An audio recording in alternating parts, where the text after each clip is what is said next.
conference.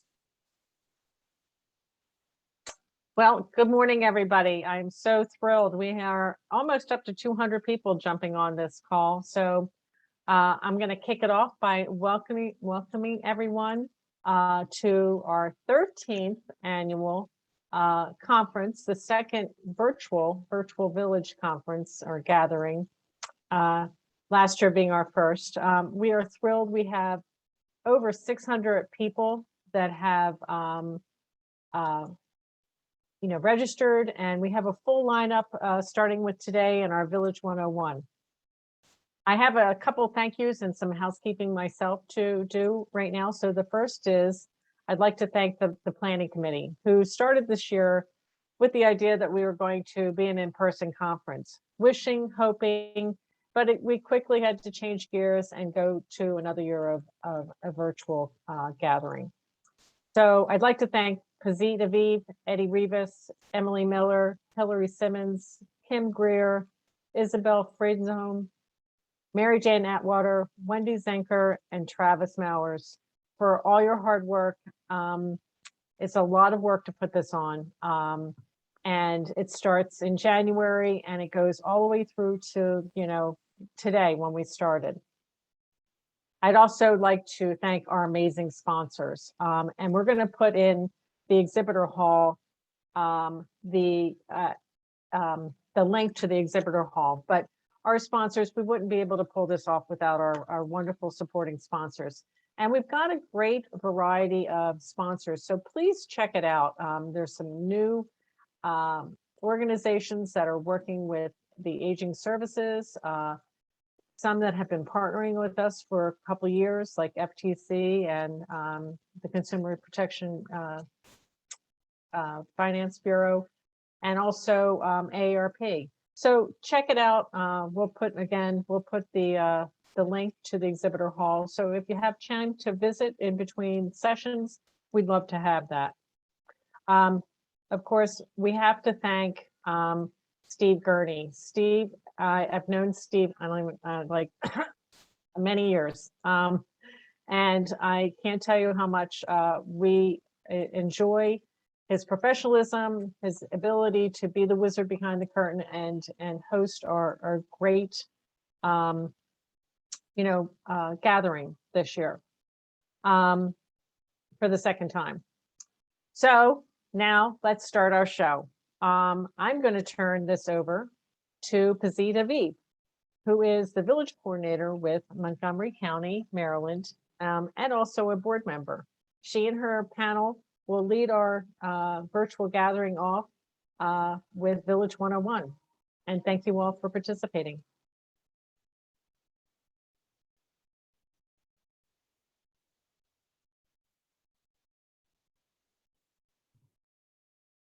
Okay, hi everybody. I was trying to click and start my video and I couldn't start my video. I know you're there. Hi everybody. So glad to join you this time. Thank you, Barbara, and thank you, Steve. We hope that you will enjoy our Village 101 workshop. This is my third year offering this presentation. The first time was in person, and I have to say that was the most pleasurable. The second one was last year online, and this is the third time. And each year we also highlight a couple of 2 or 3 villages who are either in startup phase or just finished startup phase, so that you will have the opportunity to hear from people who are actually doing the work, ask them questions, get some perspective. So I'm going to share my screen. I hope that's okay, Steve.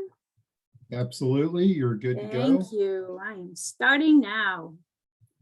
Okay, so there will be, I'll show you the agenda.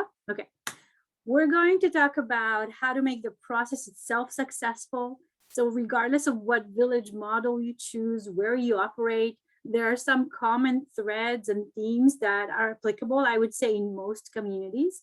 We will talk about the communication aspects of your work because it is essential not just for your own planning process, but also to how you attract more people to your mission. Marty Lamb from Hammond Commons from Raleigh, North Carolina will present her village. Evie Horton from Vashon Villages. I think I forgot to add the V, forgive me, Evie. we'll take a little break. That'll be the first part. And then the second part, we'll open it for a discussion. Our hope is that we would be able to create a robust dialogue between the panelists and you, because you might have questions you feel are burning and need answering. So I'm going to plunge right in.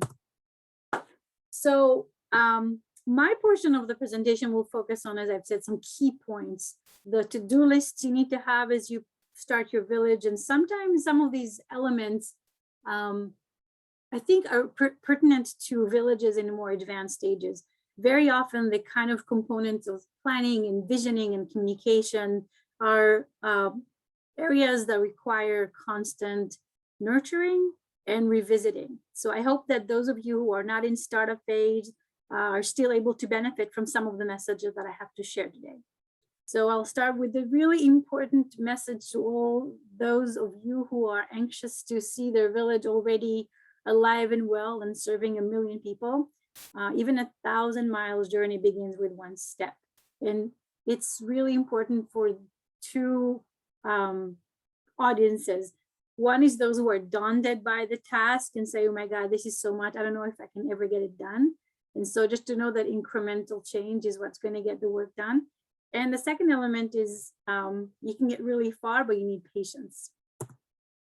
Okay, so this slide is intended for your to-do list for things if you haven't started. But even if you've started your work and you see some items here that you haven't done, I strongly recommend that you kind of revisit that element of your planning.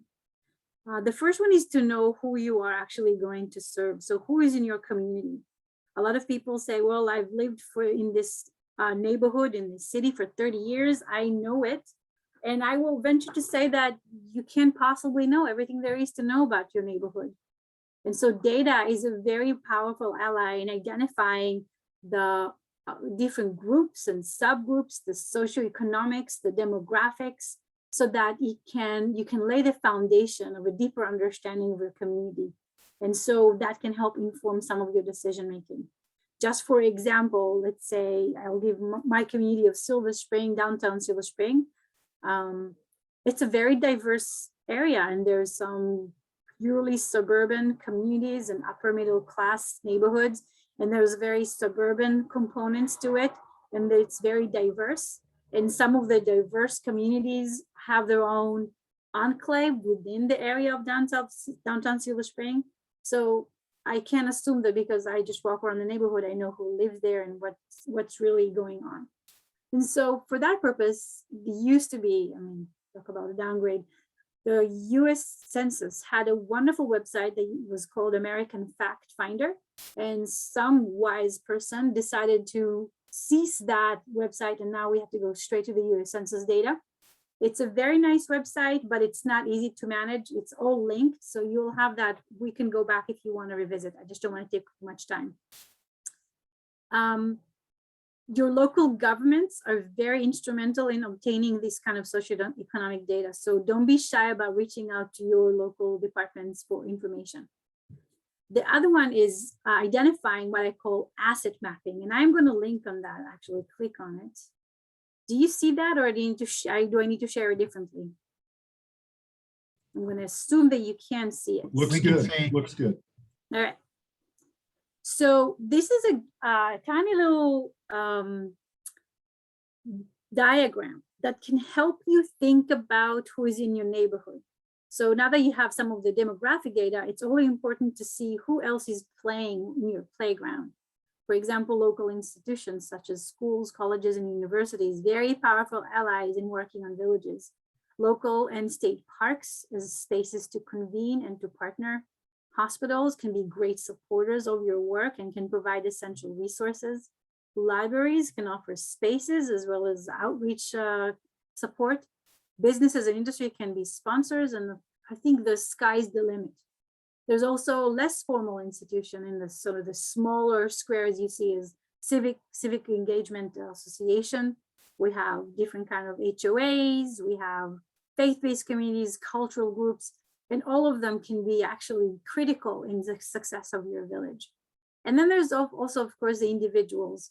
And it's important to identify the key leaders in your neighborhood. Who are the people that everybody turns to? or in the city. Artists, people with income, people with skills and talents. All these are things that you can slowly plug in. You don't have to get it done overnight. This is a very thorough work. And so I think that it just gives you kind of a parameter about how do I get to know my neighborhood and my city or my county, whatever jurisdiction you choose to focus your village on. I'm going to go back to my presentation. There you go. Nope, that's not it. There you go. Do you see my presentation? Are all good? Yep. All right. Oops, I didn't want to do that. The second part for a village startup is to find the right people to help you form your planning group. It's extremely important to know that if you have one passionate person in an area, that they really need a cohort of at least 8 individuals to have a successful initiative. It doesn't mean to say that if you only found 5, you need to stop all your efforts, but it does mean that if you will need a lot of people to accomplish your objective in starting a village. And so getting your people to join you is critical. It's also an indication for the level of support you have for that idea in the community.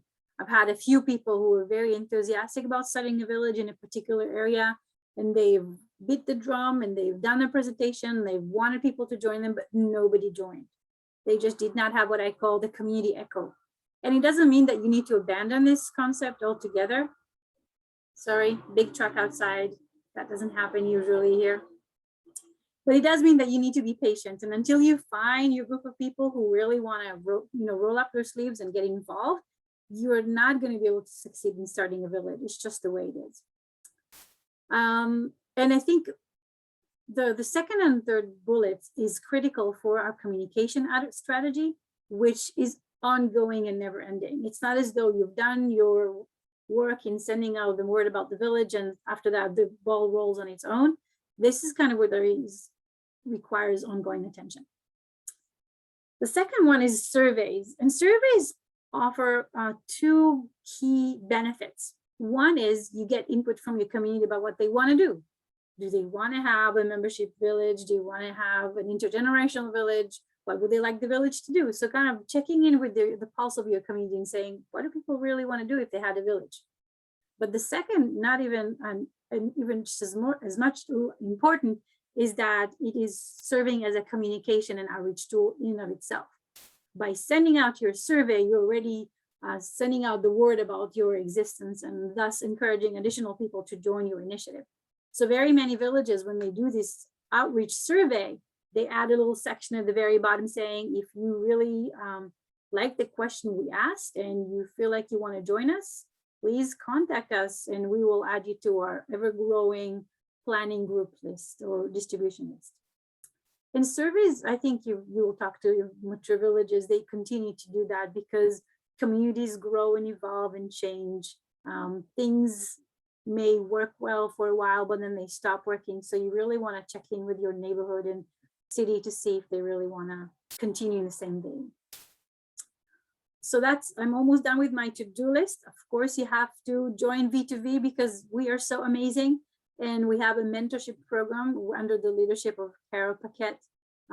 Finding a mentor is critical, especially in areas where there aren't that many villages locally. To find somebody you can always call and say, hey, what did you do when you were stuck with this obstacle? And I'm really frustrated with something. And so it's really critical to have somebody to call to get advice. And the next one is about your message and how do you communicate to the people around you about what is it you're trying to do. And I can't say enough about how important it is to have a clear, succinct, and effective message. I'll talk about messages in a minute.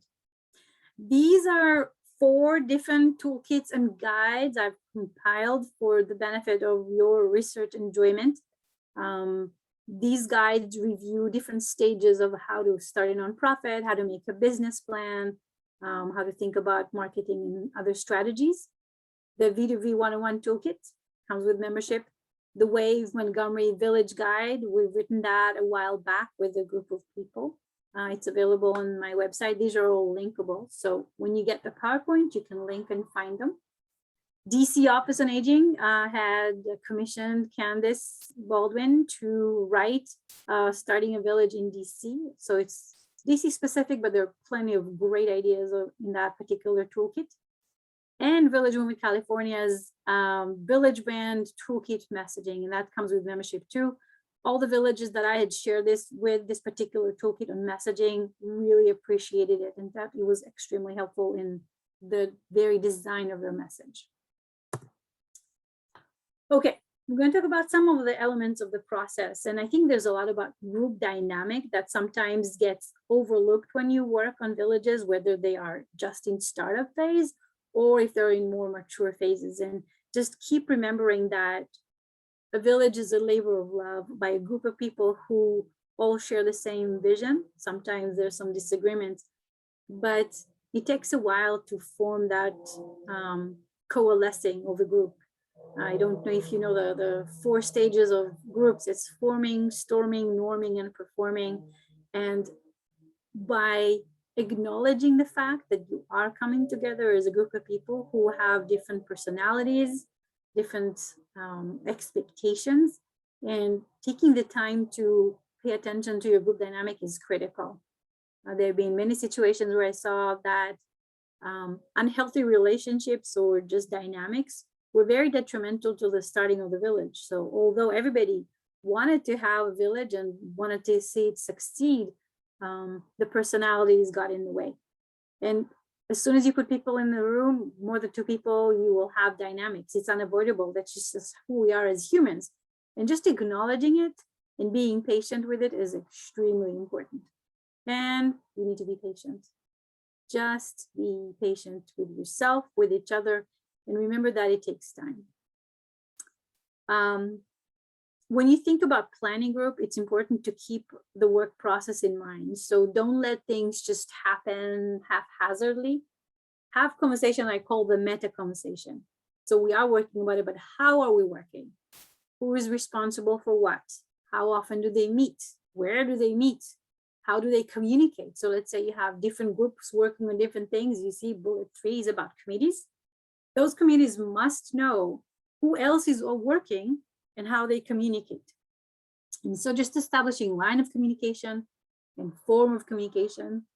I often discourage people, I think that's bullet 5, avoid extensive email, don't meet by email. That gets really messy, but do establish ways about how do we communicate important decisions and how do we meet to make those decisions collectively. So these kind of meta discussions are critical for success of any group in any planning session. These are a couple of committee recommendations. This is not a mathematical algorithm that must be followed. These really are just observations of what other villages had done to help them move the village forward. They have a governance committee to decide about bylaws and nonprofit status, kind of like the formal structure of the organization. Just a few people can take some time to make their decision and do research. Operations, like how are we going to work? Who is going to do what? Phone line, websites, meeting spaces. Events committees often start and become very active even before the village is actually formally launched, because it's so easy to start organizing events. It's sometimes a great way to get your feet wet when you're starting a village. And so that's a really important committee to have formalized. And of course, communications, writing newsletter, updating the website, sending emails. A services committee will help you decide about what services you want to offer and what would it take for you to be able to offer these services. Volunteer committee will help you recruit volunteers, understand how to vet and train them, and what volunteers would like to do. And of course, finance, because somebody needs to pay the bills at some point. So you don't have to have all of them. You can just decide ad hoc what is the most pressing need, especially if you don't have a lot of people filling in. But these are the kind of committees that people have used, whether it is for a startup village or for an ongoing village operation. The next bullet is, talking about processes again. It's a meta conversation about how do you design a village that is robust and relies heavily on volunteers, And yet people don't go rogue and do things on their own. And things tend to happen like this if you don't establish good processes. So committees need to know that they're given autonomy to operate, because otherwise they will just be passive or people will abandon your initiative. People need to know that you trust them to do the work, that they are empowered to take action and operate and then make decisions, because you're more likely to get good people who are sort of self-starters and willing to take on some of the responsibilities. But it's about finding that balance between autonomous groups that are highly motivated and groups that really don't conform with your overall vision and direction of the organization. So it's important to have this conversation with committee chairs and say, you can meet and do your work. One of you must be represented whenever the planning committee meets, so that we get updates and that we have this direct line of communication between us. And we talked about communication. And of course, don't forget to have fun, because if this feels like too much work for people, they're not going to stick around to do that. So meet for happy hour, social time, just enjoy yourself tremendously. The kind of people you want, how much time do I have? Okay, the kind of people you want are people that are leaders, go-getters, but team players. They have good interpersonal skills and they can get along. They are flexible and they're reliable. So if they say, I'll do it, they're going to do it. And they don't have, some people have lots of advice givers in planning committees, but they don't get anything done. And you can have one or two advice givers, but if everybody sits around and just gives advice, nothing is going to work. So when you invite people to your planning group, think about the kind of people you would like to have around you so that you can accomplish your goals. Okay, I am not going to talk so much more because I want to give time to my other esteemed panelists to share their work. I will say one more thing about the message, and maybe we can come back to it later on. When we talk about aging, it's really important to remind everybody that we are on the cusp of something really big and important in the changing of this country. That the aging is not a problem or a burden or a drain of resources, but the very opposite is true. Especially, this message especially resonates with older adults themselves. So when you do your outreach to communities, make sure to tell them that this is the kind of mindset you're coming with. You're not coming to them and say, oh, I'm here to serve you, frail you, but hey, we have this opportunity to create something really incredible and I need your help because you are my solution. So we can talk more about that at some point, but I am going to pause here and I'm going to hand it over. Am I right on time? Yeah, I'm going to hand it over to Marty Lamb. And I'm going to stop sharing. Go ahead, Marty. Let's see if we can get Marty on.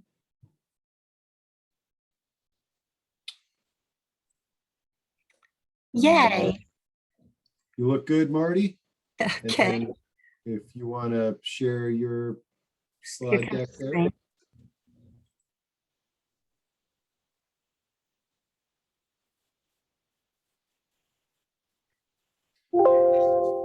Pardon the pause, I'm coming. That's okay. Now, I also want to let our audience know Marty's using some of the most cutting edge Zoom technology here. And so if you want to minimize the little picture of Marty in the corner of your screen, all you do is just click that minus sign that is to the far left on the little box. And you'll see where you can kind of just tuck that additional photo of Marty away. So take it away, Marty. Okay, thank you. I am Marty Lamb. I'm here to talk about the development of our village, Cameron Commons, in the western part of downtown Raleigh. We've been developing over the past several years, but before I get into that, I'd like to talk a little bit, since it's at the beginning of the conference. We're all here to learn from each other and grab our ideas and see which ones seem to make sense to us. We'll do that the best if we remember to be intentional about our learning. So I'd suggest that in this and other presentations, we purposefully be taking notes of possibilities to consider as takeaways from these sessions, lest they otherwise be forgotten. On some of the slides that I shall not be going over with you today in this case study are details of playful activities for engagement and relationships to pursue in your villages you may want to think about, whether you're just starting a village or you are a member of a well-established village. You can look at those more closely afterwards since the PowerPoint is being made available to you. I shall only be teaching today through slide 9. So let's listen with open minds and hearts and see if anything makes sense to you in your village. This slide, of course, may look familiar to you. It's the definition of a village on the Village to Village Network. As we know, if you've seen one village, you've seen one village. It's not my intent in this presentation to suggest that this case study be a recipe about how everyone should develop their village, but only to prime the pump for your imaginations and to share some possibilities. So here's a picture of our neighborhood. If you went up Hillsborough Street, which is over there on the left-hand corner, if you went to the east, you'd come quickly to NC State University. If you went to the west, you'd come quickly to the Capitol building downtown. Right across the street from the Y is also a Y, that's YMCA, to which many of us have looked for community and exercise opportunities in the past. It has, for example, a fantastic pool. So we kind of look to that for some of our exercise options. At the top, you see this rectangle sticking out. That would be the first shopping center built in North Carolina in the late 1940s, which remains lively and animated with local businesses as well as national chain stores today. As you look at the geography of this particular area, we can focus on something that is not often talked about as an asset in the development of a village. And that's the fact that it can help its residents to have a greener lifestyle, positively combating the influence of climate change. And I know it doesn't do everything, but look, we've got our shopping nearby, we've got our entertainment nearby. If your friends and supports are local, really local, you do not have as much need to drive. This particular neighborhood is on a bus line with handicapped accessible city buses that could also take persons to medical resources when needed for free with your senior go passes from the city, or even take you to the airport. If you need to hire a caregiver in your home, you might, in theory at least, network with neighbors in your village to hire the same person to help in more than one house, saving money for the neighbors, gasoline, and time for the caregiver, and a decrease in the carbon footprint for the environment. The neighborhood contains approximately 350 homes. The Parker Hunter Realty Company purchased the property in the early 1900s for housing development, and through the years, numerous homes have been built of varying sizes, shapes, and styles. A lot of the houses have porches that can encourage sociability with neighborhood. The neighborhood has definitive limits from the east-west from St. Mary Street to Oberlin Road and north-south from Peace Street to Hillsborough Street. I mention this because this is both an advantage and a disadvantage of the neighborhood and village development. One of the advantages has been that we know the boundaries of our neighborhood and we can offer short-term neighborly assistance within those boundaries. That's doable. It's possible for us to know at least some and most of our neighbors. A disadvantage is that has been technically, according to documentation helpfully provided by the Village to Village Network, we're too small to succeed as a village. We've just ignored that disadvantage, at least for now, and developed an all-volunteer village anyway at very low cost.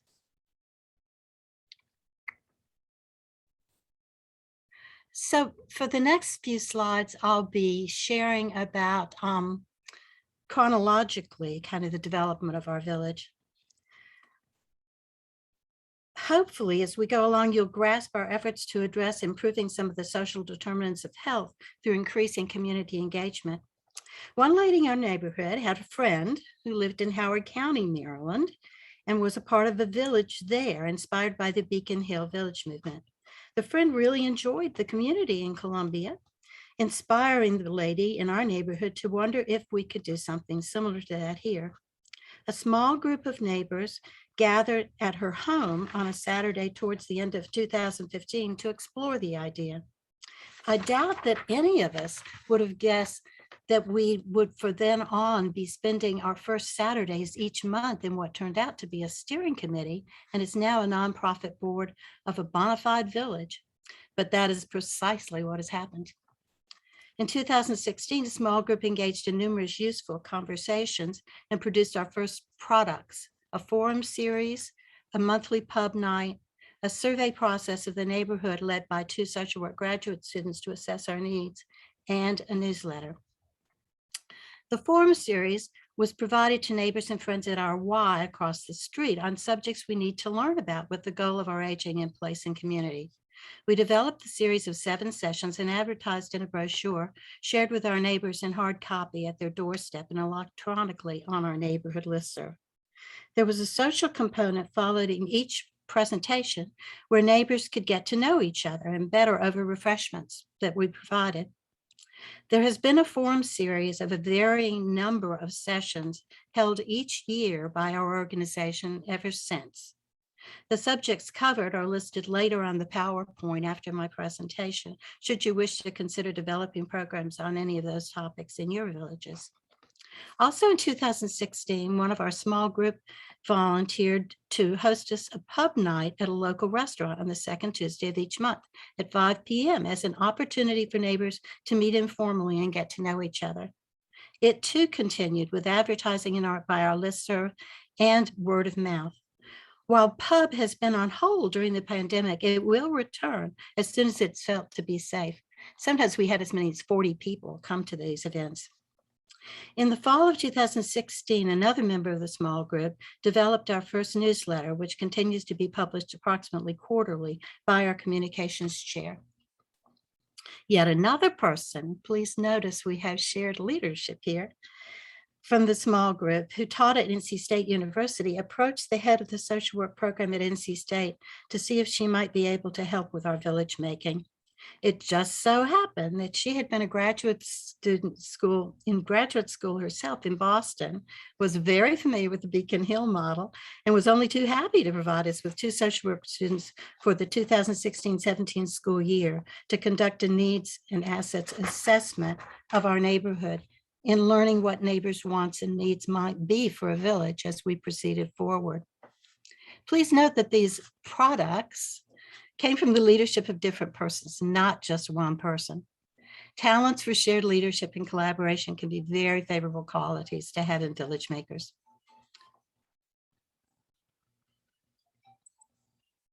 For some more highlights, while the 2 social work research students were with us holding focus groups and administering neighborhood surveys in 2017, the university asked that we be involved in their making a video about our work with them, highlighting the university's involvement in community project. You can observe this video if interested at the link here, as it can still be found at the NCSU website. And then something new happened. The same person who had initially approached the head of the social work department about also knew a neighbor who had done strategic planning with such organizations as the Annie E. Casey Foundation, and asked her to lead our steering committee in a planning process at this point to solidify our mission statement, help us to be on the same page, and to set our priorities.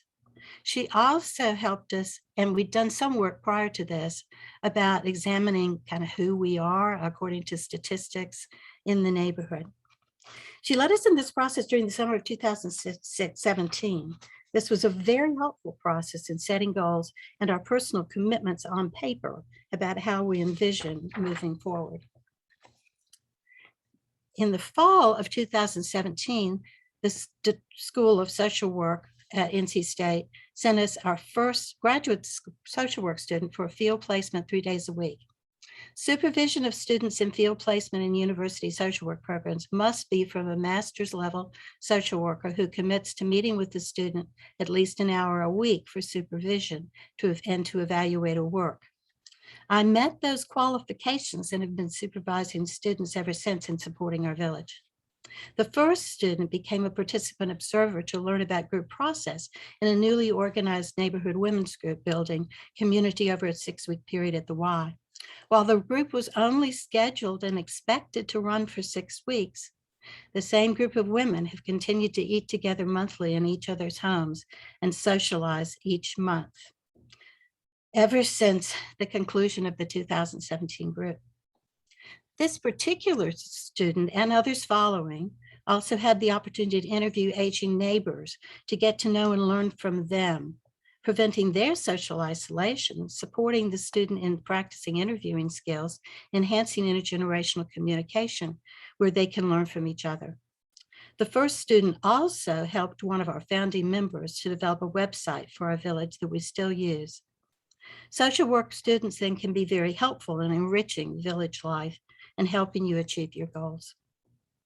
With the addition of new board members, one of them increased our social offerings by hosting a lunch bunch monthly at local restaurant.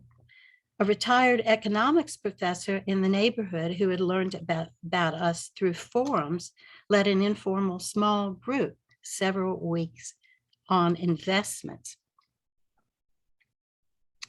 So now we'll move on to 2019. An attorney joined our board and led us through the development of bylaws and our becoming a nonprofit organization in 2019. In an amazing feat of community organization, another new board member got together several men in the neighborhood with trucks on a Saturday and collected yard waste from 52 homes, 52 homes. Also, from neighborly services, a couple of us called some of the neighbors we knew. We'd lived in the neighborhood over 40 years and asked them if they would volunteer to be checkers. Several years ago, Hurricane Fran really did a number on our neighborhood. So we know what hurricanes do.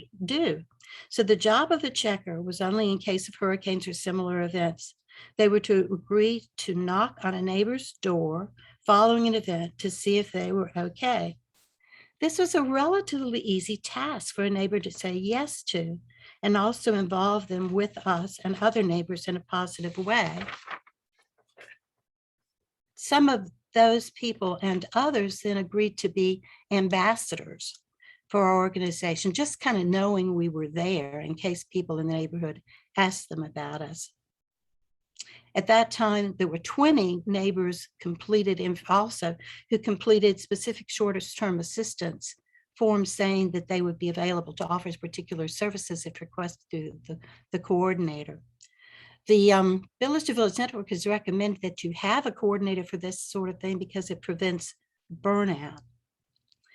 Yet another board member took on the role of organizing 2 food drives in the neighborhood for needy school children.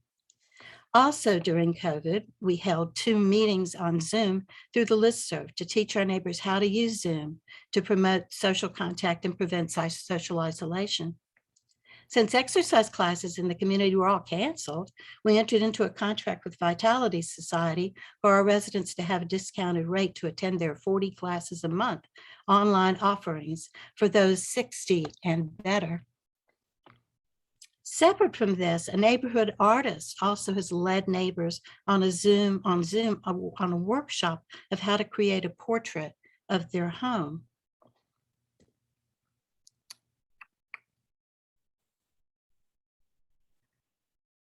Whoops, we're already to 2021. That's too quick. The story pretty much of 2021 has been Zoom. We did have a neighborhood brochure that we'd had developed by the head of communications. And we had a form for requesting short-term assistance services. And we had an announcement about the upcoming forums for 2021. Those all got hand delivered to people's front porches in the neighborhood. Other than that, oh gosh, Forums, small groups, online training for volunteers, student supervision, all have had to be done on Zoom. The good news, I guess, is that COVID didn't slow us down much. Here are some numbers that you can look at later, some of the data about what we've been doing. And this is an organizational structure that arose out of our strategic planning process in 2017, and it's still part of the organization of our board. The rest of this PowerPoint has some of the activities that have come about from each of these initiatives. So it gives an idea of what kind of activities would fall under each of these initiatives. We have separate chairs for each of these initiatives, and sometimes 2 chairs. Neighborly services is primarily about short-term assistance to persons in their homes. Social is about provision of social activities. Educational is about organizing and presenting those forums I was talking about. Communications puts out the quarterly newsletters, maintains the website, and shares our other communications. Yes, these categories do at times overlap, such as our COVID Zoom meeting to teach people how to use Zoom. It kind of fell into all 4 categories. So when this happens, the 4 chairs just have to get along and play well together. COVID has reminded us that change may be all we can count on, and we know we're better together. We don't usually talk about self-reflection in conferences like these, but I feel that the more you know about yourself and what you individually really like to do in line with your life mission can support your developing a niche where you can bloom in a village. And of course, at least sometimes, ask not what your village can do for you, ask what you can do for your village. So our small group that gathered at a neighbor's home in 2015 has grown to a board of 15 who regularly attend meetings. When we recruited our new board member last year, she reviewed some of the minutes before accepting. Happily, we have a fantastic secretary, so the minutes were worth her reading. After she reviewed the material, she said that it looked as though we did good work and had fun as well. So she accepted the invitation to join our board. May her statement be true about our village. May it be true in your village as well. Thank you. Wow, Marty. I love it. Marty and I talked a lot before starting. This is just so incredible. Well, we're turning now to Evie from Washington, Vashon Island. Are you able to get yourself on camera and unmute? Yeah. Right, so Evie presents a very different type of village, and we intentionally picked 2 very different cases to highlight the variety of ways a village can start and operate. And we'll get right back at it. Just because people are asking a lot about links, I want to emphasize that the PowerPoint, if it's not available yet, will definitely be available, and all the resources that I've shared with you are added as hyperlink on the PowerPoint. Before Marty jumps off the screen, there's a question that says, first off, excellent presentation, lots of comments on that, but they said, does your village have a director's insurance coverage? We don't have a director. Insurance coverage. I think she means board of directors. Do you have a board insurance? No, perhaps. No, we don't. We've gotten some advice about how in the state of North Carolina that kind of thing may not be necessary. So we do not have that at this point. Okay, great. Just wanted to emphasize that you can type in questions. We'll do our best to get to them, but really keep on using chat, folks. You're doing a great job of networking and connecting. And I think that's me then. Is that good? Looks good. Thanks, Steve. You're good. You're good. Barbara, Kazit, and certainly Marty for that wonderful introduction of sorts. Because this is a bit of a now for something completely different, except where there is some overlap. as you heard, this notion of if you've seen one village, you've seen one village. And you're about to take a look at a village that doesn't quite exist yet, but I can give you some context here. This is me, I'm Evie Horton. I'm the program manager of the Vashon Villages at the Vashon Senior Center. And a little bit more context here. This is where we are in Washington State. Sometimes you can see just Washington State there without the presence of the islands. So we'll drill in a little further here. Here we are in part of King County. You can actually see Vashon there. There we are on Vashon Maury Island in Puget Sound. And there we are. The little chart there depicts approximately the location of the senior center itself. We are a rural area and we're part of what's called unincorporated King County. And for people who don't know, King County, Washington is the 12th most populous county in the United States. Vashon is a NORC, a naturally occurring retirement community. And of course, the demographic trends point to an aging population. And we do know that each of us is aging every minute that goes by. So we're all in this together for sure. The Senior Center as a brick and mortar site has been with this community for about 40 years. And it really is a valued and trusted third place for people. And it's almost because the Senior Center is open to all. And as actually the sign on the corner of the intersection in town says, it points to a community center. So people do really treat the Senior Center as a community center. The mission of the Senior Center, and by extension of the Vashon Villages, is enriching the lives of older adults. There is certainly the calendar for the Senior Center, even at this point in our pandemic life, features on-site programming and activities, and a few off-site trips now and then, COVID willing, as we might say. So this notion of the virtual Vashon Villages, our executive director is Catherine Swearingen, and she had this idea. She had gotten wind of a similar initiative in Australia and had done some research and is a resident of Vashon herself for a few years.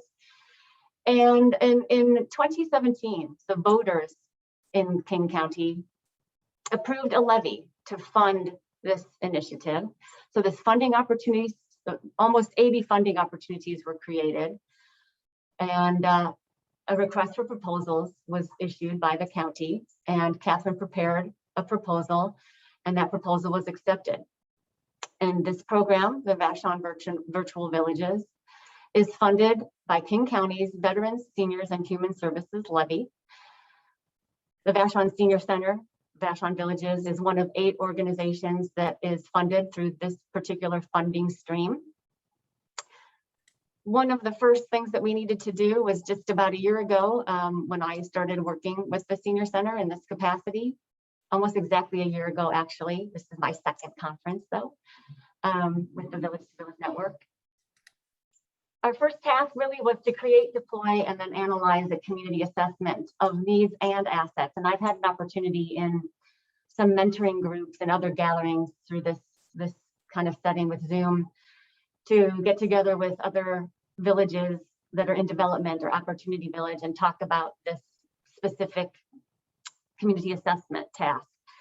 And really also drawing on the assets. I think Marty and Pazit both touched on this notion of assets. So not just being something that, a program that swoops in and says, you need this, and we're going to solve that kind of an approach, drawing on the assets of the adults in that community, in that neighborhood. So the virtual Vashon Villages idea, this virtual word can be a little problematic, certainly in the last 18 months or so. What this really refers to is bringing the spirit of, the ethic of, the trust of the Senior Center out into the community, out across the island. And this island is a little bit bigger than Manhattan, and actually probably about 8 square miles larger than Manhattan, but it has about 11,000 occupants. so this notion of extending and strengthening the mission of the senior center.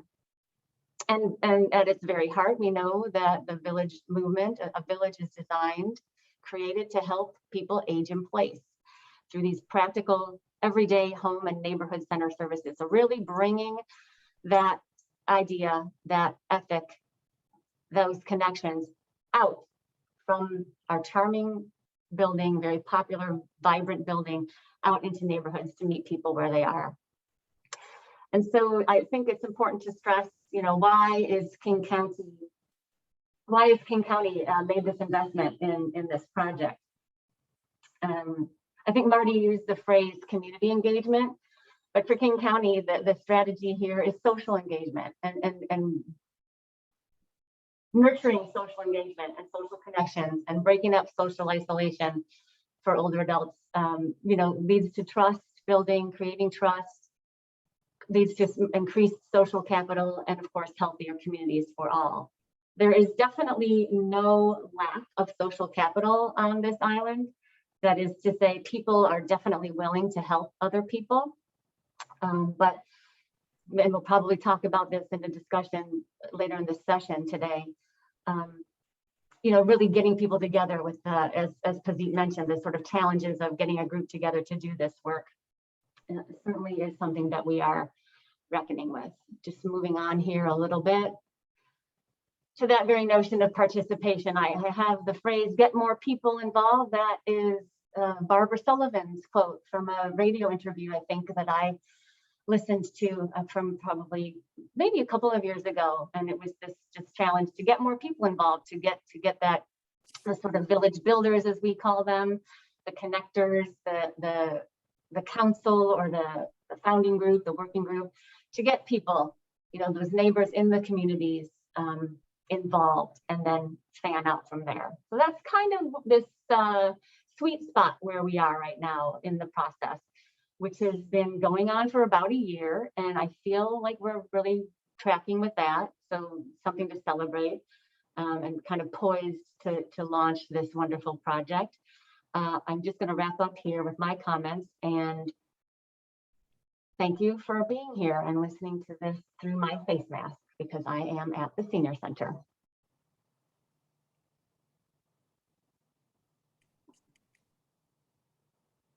Thank you, Evie. You're welcome. Awesome. Some people had a hard time understanding the mask. I just want to acknowledge, for those of you who didn't see the comment, that Evie is in her office and is required to wear a mask. So we apologize. So if there are things that you wanted to clarify, just put it in the chat box and we will try to answer on Evie's behalf if necessary. We're going to take a little break because you've been sitting in front of a screen for a whole hour almost, and that's a lot. So get up and get your EBGBs, move the bones, just get a little stretch. We will take a short break of about 10 minutes. 10 minutes? Does that make sense, Evie? What do you think? Yeah. So it is now 11. Super. Thank you. Okay. So I'm gonna, let me see if I can find a countdown timer for 10 minutes. Yeah, so put that up on very the good idea. Thank you, Steve. So we'll get back. And so when we get back, come with your questions, whether they're specific to the two cases that you've just heard, or if they're just things on your mind, we will try to answer as best as we can. And if there aren't that many questions, I think we do have a couple of more other subject to cover, especially some components of my PowerPoint that I decided to put a hold so that we give everybody else time. So we'll see you in 10 minutes. Okay, and I'm working on a timer here real quick. Barbara, I think everything's going great. Great way to kick this off, right? I think it's great. One question that came across, is there a way to put closed caption on? Yeah, I love this idea. Oh, I can, yeah, let me do that. Sorry. Okay, that would be great. I didn't think of it, but thank you, whoever suggested I would actually Dottie. keep I would keep the closed caption for the duration of the entire conference. Oh yeah, so that, no, it was just an oversight. We had too much. This is the part, the fun thing about the first day is that it's all the things that we forget to do. Totally cool. Thank you so much, Steve, and we'll see you in a little bit. Okay. Let's see. Shoot. Okay, just give me. Okay. Oh, come on.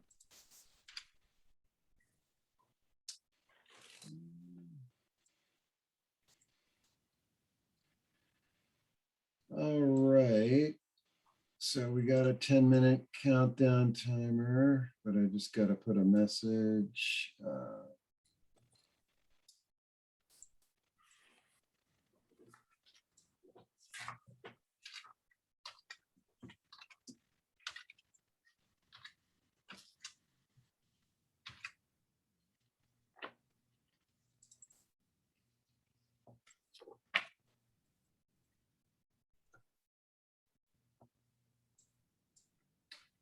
All right, folks. I think I got it.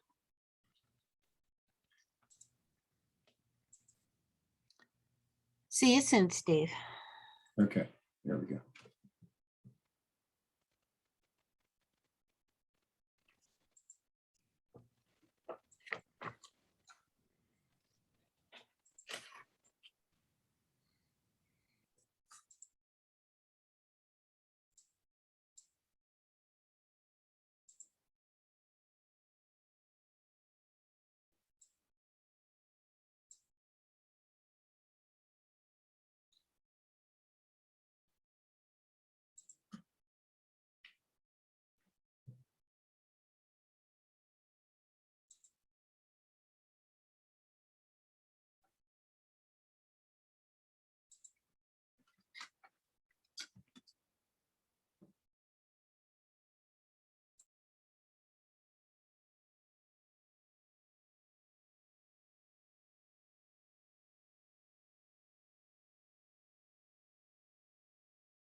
Steve, are you there?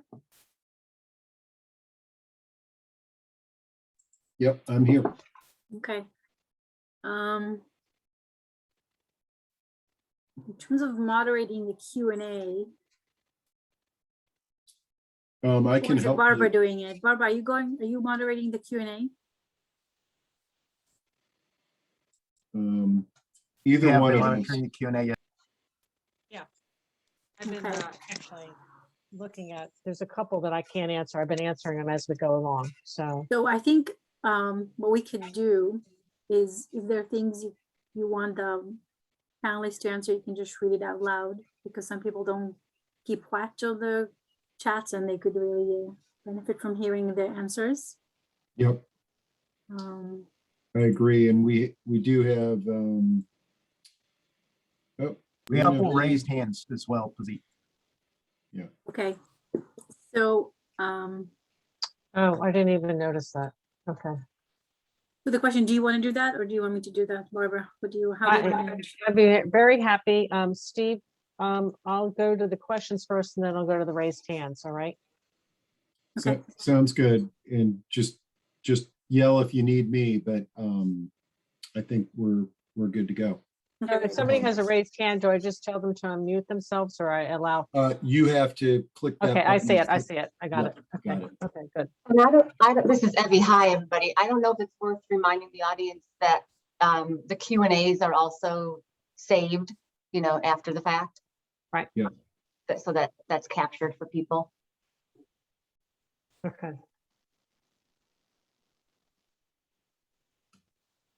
Excellent. And for Evie, there is a Q&A directed toward you. I do see that one about the volunteers. I'd like to answer that Yeah. in live because I think I've spoken to this person's predecessor, the AmeriCorps person. So Evie, whatever, if you feel like you want to just share anything, just share your screen and then that will be your opportunity to answer and share your screen with the resource. Do you think I should just put up my name and contact information, Pazit? We can do that. I think at the end of the session, we can all put our name and contact information. Okay, I'll just be on my video because Yeah. that's always fun. Okay, thanks everybody. Yeah. Wow. I guess that's the signal. To Okay. get back. Drama much?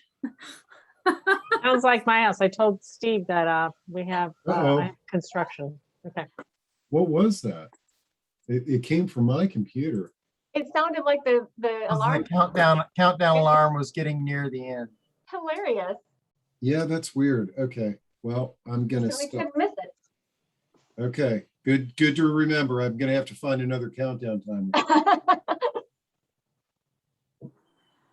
Very awesome. So are we done with our countdown? Yep. Okay, everybody back. I'm seeing the numbers sort of. All right, are we back? Should we Yes, start we are. again?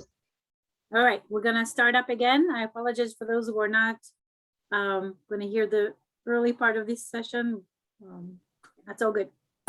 Barbara, do you want to help us Yeah, with the questions and answers? That'd be great. So we do have a couple questions and a couple raised hands. And so for Evie, you had a question in the Q&A. It says, what is the process of recruiting members and volunteers? I'm in Montpelier, Vermont, and a senior center there, creating a village. Yay, Vermont. I'm a AmeriCorps member tasked with coordinating this new village. Awesome, Maddie. Ev, yours. I appreciate you trafficking the question, Barbara. And Maddie, I think that I've spoken to your predecessor who was serving in the previous service term. I'm an AmeriCorps alum myself. I wrapped up my service just last August. And, that's a big question, I think. But I also probably should do a shout out to the idea of villages happening within the context of a senior center, because that is maybe not rare, but it's a little bit unique. And I think Barbara perhaps might want to say something about that, just thinking about that kind of a partnership. But the process of recruiting members and volunteers, there's the operational process, and then there's kind of the process of, just getting word of mouth out and being clear about what you wanted, what you expect from volunteers and what volunteers want, what their expectations are. Vashon is a pretty tightly knit community, and as I mentioned, there is definitely this spirit of helping people and showing up to help people. So there's no lack of that. But I think Marty, I have to really thank Marty for using the keyword burnout. Maybe anybody who's in this audience of 250 odd people, odd and lovely people, or maybe you're feeling a little bit of burnout yourself. So, and I'm talking specifically about the demands and the anxieties and the stressors of the pandemic. So, I wouldn't say it's a process for us right now, apart from the formalities of, the volunteer application and the background check and that sort of thing. And a little bit, we're kind of carving that out right now as we speak, because this is not a senior center program that is totally sketched out and here's the template. We're hoping, I hope in the coming weeks to really solidify this kind of working group of village builders, village connectors. And they've got a voice in this, creating that process too. I think that's awesome. My only comment as far as, the senior centers is knock on that door and knock on it again. And, this is the time, and we've learned so much through this pandemic that community-based services, home and community-based services are the ticket. We hear it a lot through the administration these days. It's the catch-all phrase. But we have to realize that we're not going to go back to what we were doing 2 years ago. And how do we partner in our community? I'd like to add something about senior centers and overall other formal infrastructure. And a lot of village planning group had told me in other parts of the world, not in Montgomery County, that when they approach either a local area agency on aging, a senior center, or the other organizations, that they get some resistance because they are perceived as competition. Mm-hmm. So be very prepared when you approach that organization in identifying your willingness to be a partner, not duplicate efforts. And what is it that you bring that's unique to your ecosystem?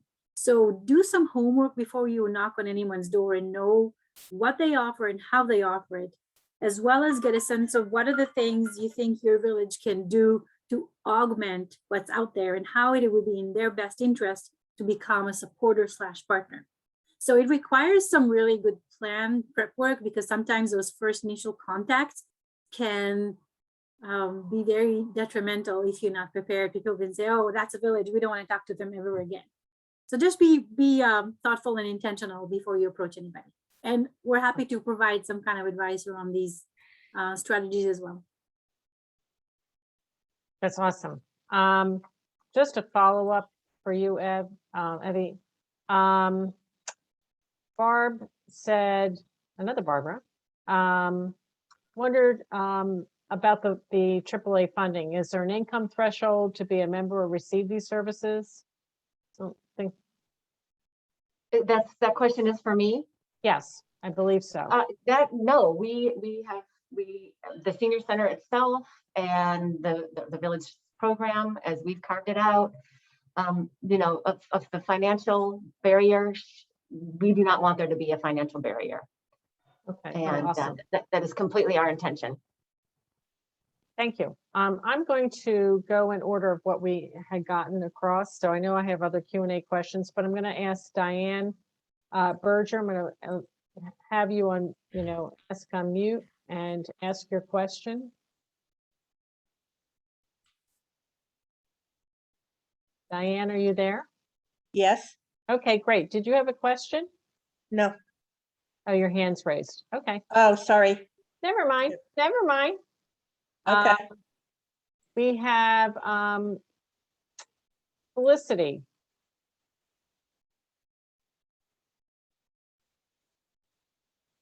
So I can't get Felicity. Felicity, for some reason, you're not able to go into it. So can you put your question in chat? That'd be great. Gary, do you have, oh, Gary, you're the same. You have an older version of Zoom. Felicity's here. Oh, okay, great. Can you hear me? Yes. Hi, I'm actually one of the few Vashon Village builders, and a question I have not for Evie, but for everyone else is, I think a lot of what we get on Vashon is people saying, but we already have that. Why do we need Vashon villages? We already have, we have community services, we have neighbors helping neighbors.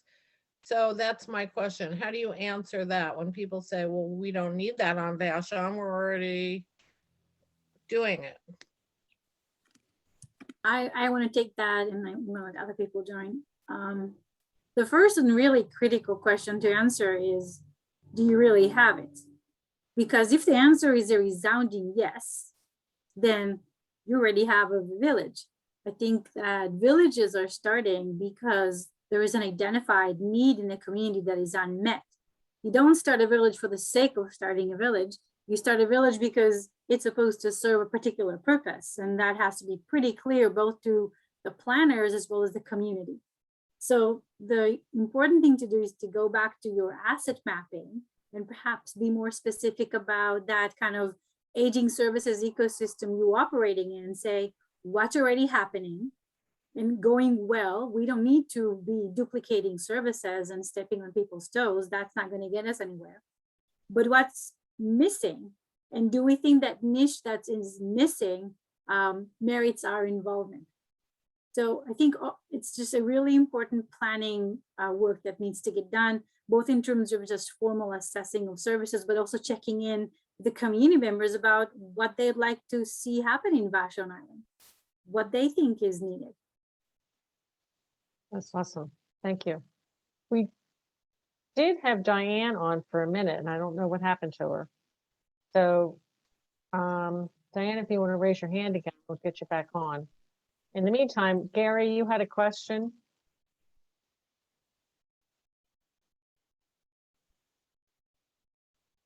You're on mute, Gary. Oh, there you go. Ta-da. Okay. Well, I just wanted to comment on recruiting and motivating volunteers. As a Peace Corps director for about 12 years, and with Final Exit Network, where everything we do is run by about 120 volunteers, I'd like to strongly recommend that organizations have a person, a volunteer coordinator, with the job of finding, identifying, and motivating new volunteers, and that should be focused as an individual process rather than a generic looking for volunteers process. Every individual has different values and passions, and that's what needs to be tapped in order to attract them. That's a little bit of advice coming out of my experience. Thanks. Thanks, Gary. That was awesome. That's great. Scott had a question for Marty. Marty, what are the demographics of your community? How many elders? It's a beautiful question. I should have it off the top of my head. However, I do not. I'd say about 50 to 60%. I know some of the motivation for this came from many years ago. We developed a babysitting co-op in the neighborhood. And so there was a sense of community there, and it just made sense that we then go on to age in place. We do have sufficient enough number that we are an official NORC, a neighbor, naturally occurring retirement community. Happily, because we're an old neighborhood, we do have a number of older people, but happily we do have new families coming in as well. Excellent, thank you. Layla asked both Evie and me, and I think Evie and Hazit might be better off in answering this question. I'm curious how you frame the senior center partnership. While on the one hand, an existing brick and mortar senior center and it's, accommodating administrative, staff and whatever is an asset. I worry about the bureaucratic limitations of the city-led senior center is a conflict with the grassroots community-led initiative. Any comments on that, either one? Evie, why don't you go first and then I'll just share some thoughts.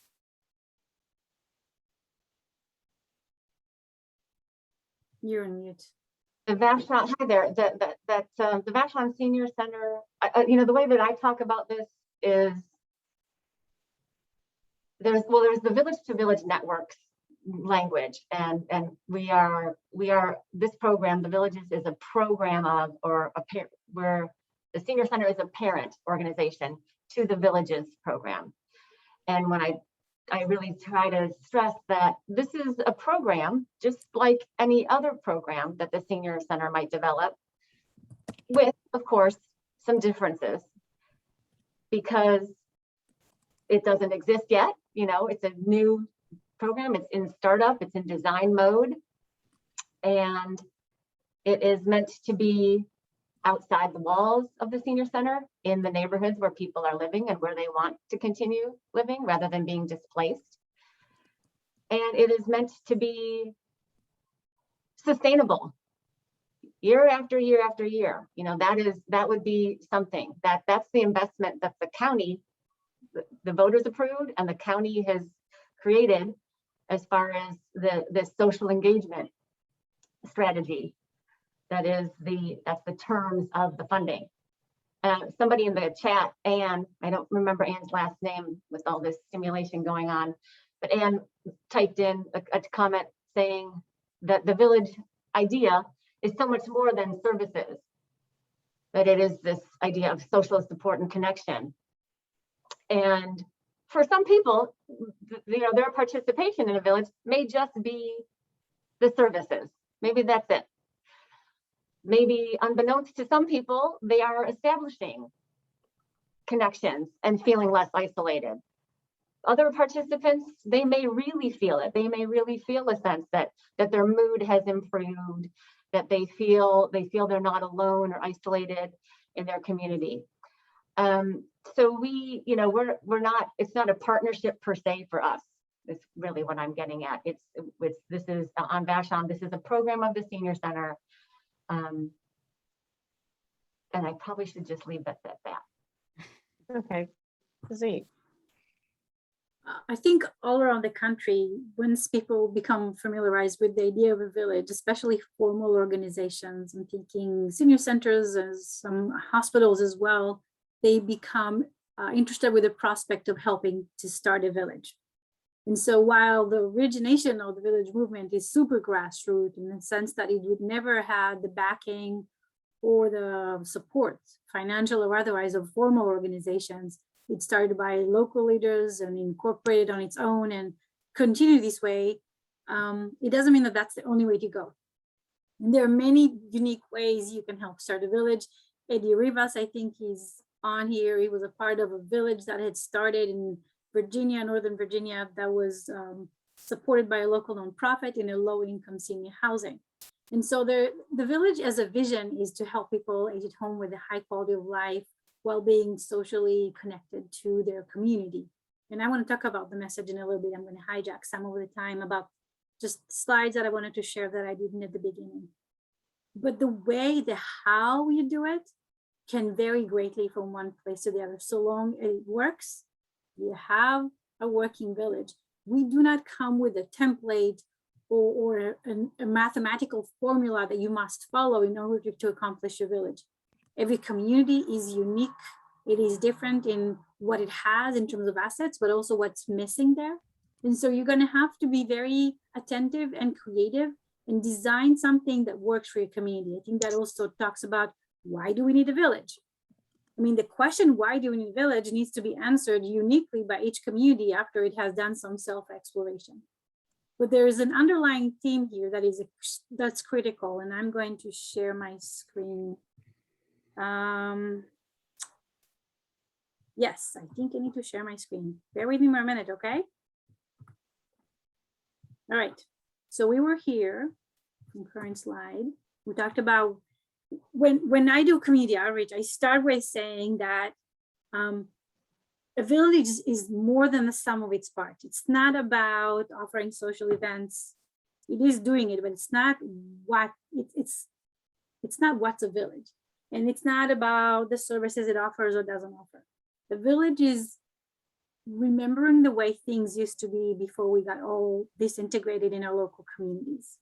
And I actually get into it when I do presentation. Before I even talk about what's a village to the great wide world, I explain why a village. Why are we even having this conversation? And one of the key reasons we're having it is that there used to be stronger local social networks that we could connect to and rely on, both for just social connection, but also for help, neighbors helping neighbors. And that has been significantly disintegrated in many of our communities because of larger societal trends. So we're looking at suburbia, and the way we actually planned our built environment in our communities is not with community mindset. There are very few places people can naturally gravitate toward one another and just meet informally. The homes are built in the back of the lot. People entertain their guests even further in the back in their deck. Many places do not even have sidewalks. There's no local parks with benches. So you need to work really hard to meet your neighbors and connect. And that is no small feat. And so very often in planning committees, villages, I would be in a room with people when one person would say, oh, I've lived on Elm Street for 30 years. And the other person say, well, I've lived on Elm Street for 25 years, and they've never met one another. And so we need to think about the lack of investment in physical spaces. We also have 2-income households since, I don't know, 50s and 60s, where women left the home to the labor market, which is fantastic. And I'm not saying we need to change that. I think everyone needs to go home. That's a different story. But the women who were at home weren't idle. They were like that connector network that supported that neighborhood. They were there for one another. They knew when somebody was not doing well. They were watching out for each other, doing some informal caregiving. So when nobody is at home, there's kind of a social desert in these neighborhoods. We do not have an infrastructure. And people either work or they go home and they take care of, small household business and kids and all that. And so the social networks people have been invested in was either in their professional career or the small nucleus family. So when people retire and when the kids leave the house, what's there left? All the social connections you've had throughout your lifetime, when you retire, all of a sudden deteriorate significantly. And so you look around and say, like, where are my buddies? Where are the people that I can connect with? It's not obvious. And so another thing that in terms of our societal failure to recognize the value of community is because we see things in monetary value. Even caregiving, when you talk about caregiving, the first tagline that says caregiving costs the American labor market $40 billion. But there's so much more to life than what can you get for your dollars and cents. And community is one of those things. There is no monetary value. So we as a country completely thrown community by the wayside, neglecting a very key feature of what humans need as a fundamental component of their life, which is community. We just forgot all about that. And so villages are just trying to remember a very key component of our humanity, which is connecting socially. So yes, we need a village to offer social services, social events, and volunteer, but that's the how. That's the like, okay, what do you do and how do you do it, but not why. And so before you jump into the deep ocean of villages, you have to have a good sense of the why are you doing it. And I think it's a really good answer to those people who we already have a senior center that's offering events, but it's not just about the event itself. It's about, can you really form meaningful relationships through these social events? And that's where you're trying to get at. So I think these are really kind of important, critical components for everybody, whether they have started the village or not, because sometimes people start a village thinking really focused, I want to have volunteer help for people who are frail in my community. And that's all nice and well, but that's not why you're doing it. And so it's just important to remember and remind yourself and your community member about the value of what we're doing.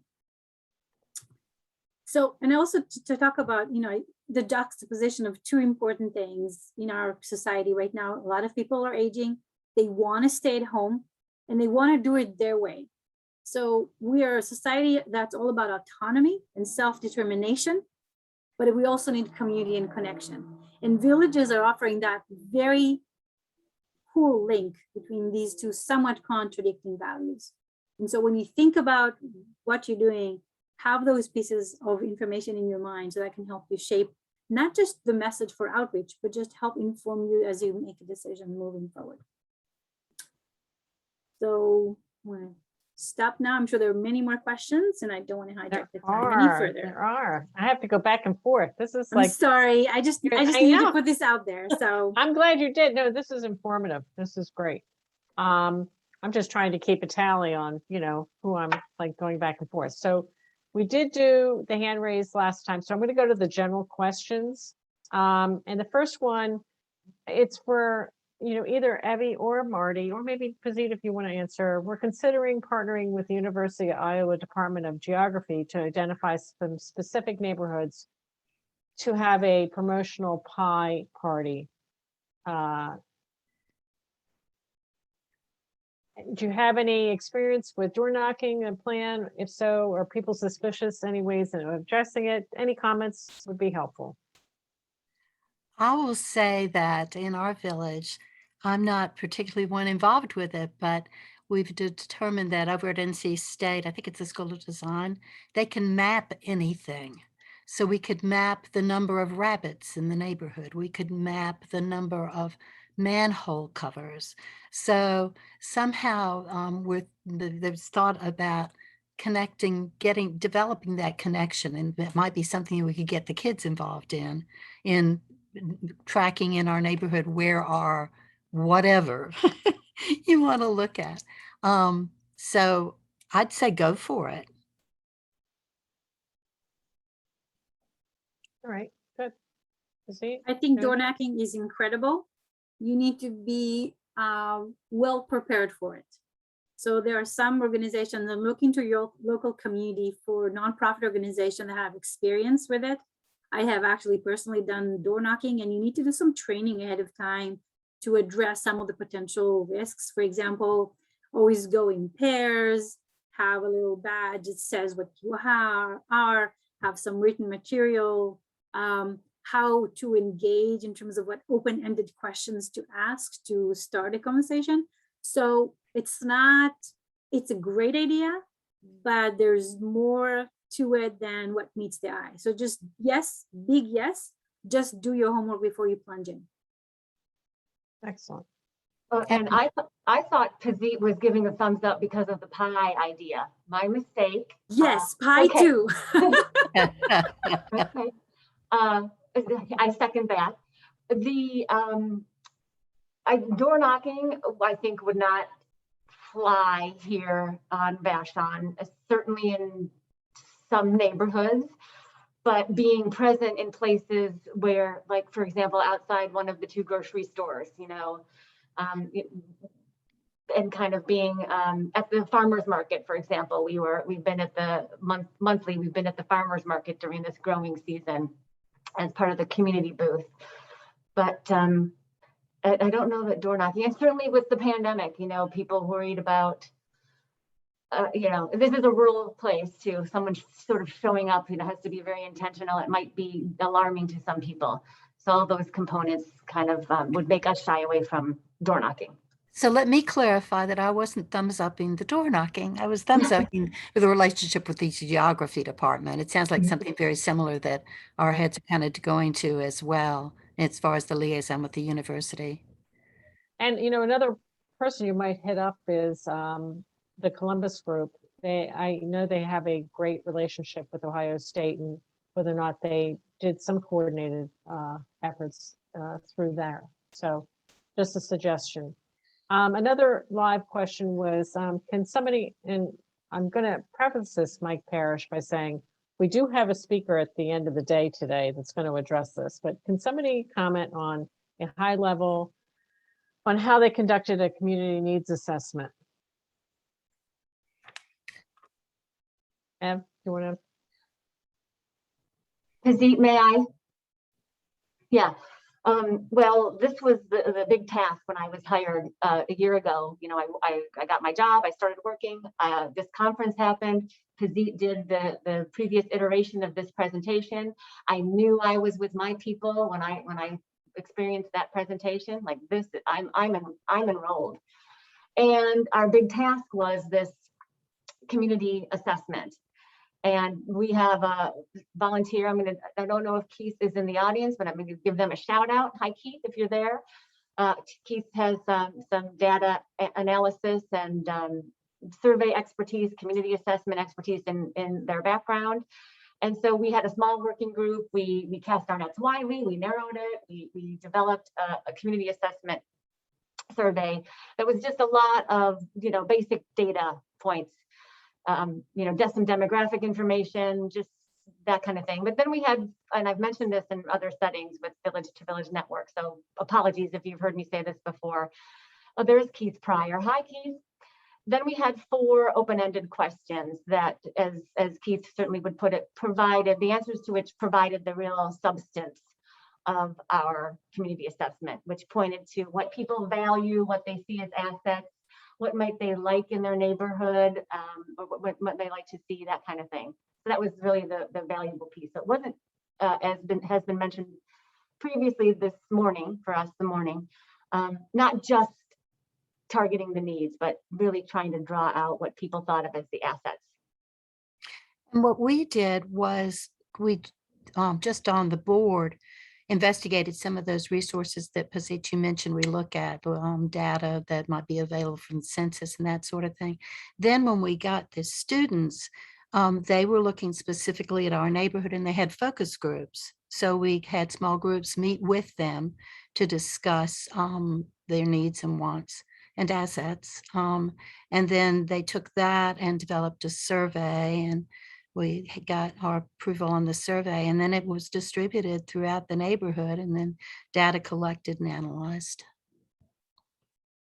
I want to add about the survey as a gateway to other things you need to know. So as you can imagine, because there's so many villages that have planned themselves and launched and are now in action, there's a plethora of existing documents and forms and templates. So you don't need to start from scratch. And the Village to Village Network has a document directory with different kind of samples for different surveys or other intake forms, or almost any question you will ask yourself in the course of your lifetime as an organization probably has already been asked and answered, and there's some resources. So just save yourself the time of reinventing the wheel and just ask around for some resources from either through your mentor, through E2V, survey, community surveys included in that category. Excellent. All right, so we're going to get to some of the hands that are up.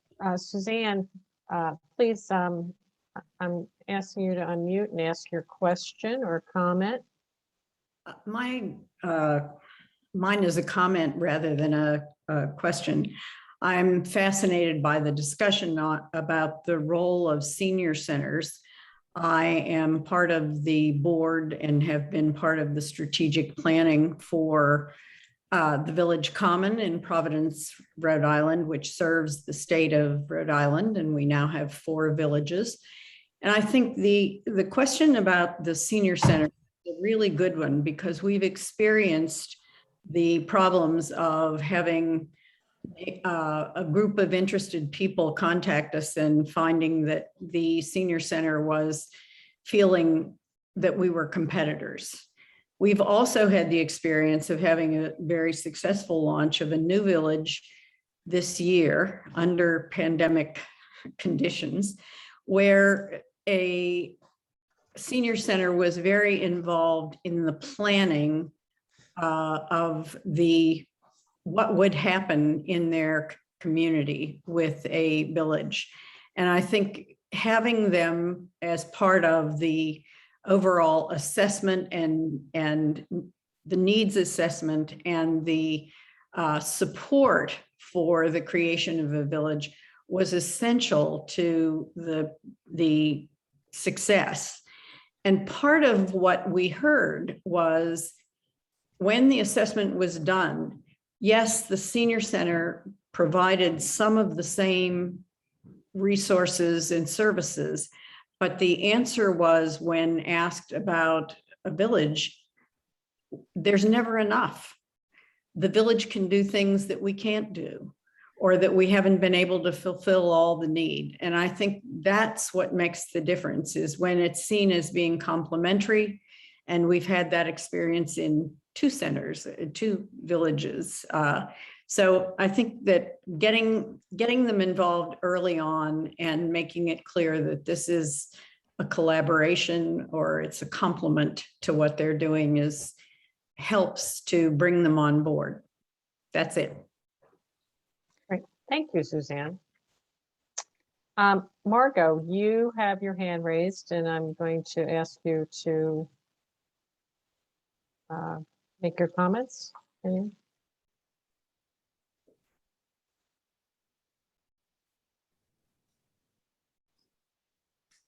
Margot, you there?